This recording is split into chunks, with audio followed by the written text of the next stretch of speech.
Magandang umaga sa ating lahat. Ngayong umaga, hindi lang puso ang ating pag-uusapan, kundi pati na rin ang isip. Sa mundo ng pag-ibig, marami sa atin ang naghahanap ng tamang kapareha. Pero paano nga ba natin malalaman kung ang isang relasyon ay may quality?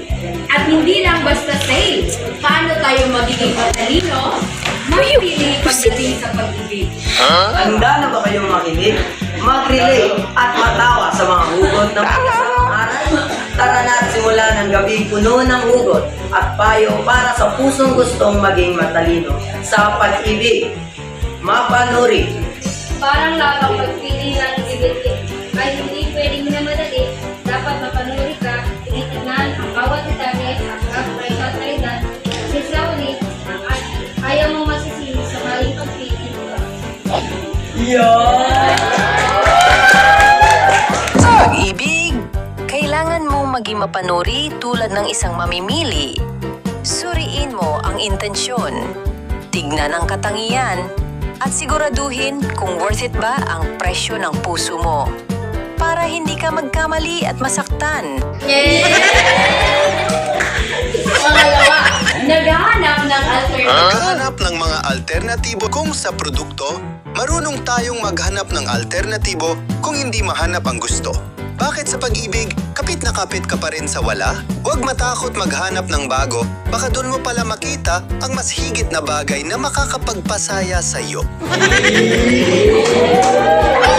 Kahit walang available na original, hindi ka na maghahanap ng ibang pagpipilian. Sa pag-ibig, minsan kailangan mong maging resourceful at bukas sa alternatibo.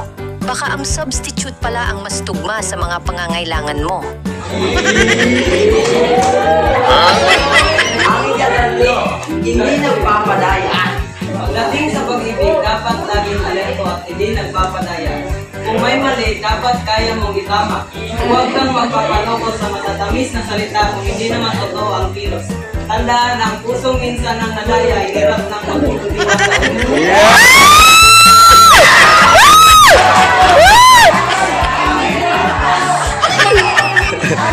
Maging matalinong mamimili ng pag-ibig. Huwag magpa-auto sa buy one, take one na panlulok.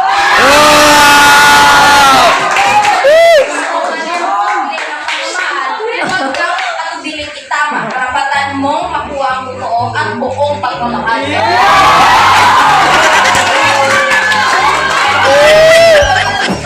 Kaya yan, mga kaibigan, sana'y naliwanagan kayo sa mga katangian ng matatalinong mamimili na applicable sa mundo ng pag-ibig. Tandaan, sa pag-ibig at pamimili, huwag kang maging tanga, maging matalino, mapanuri at sigurista.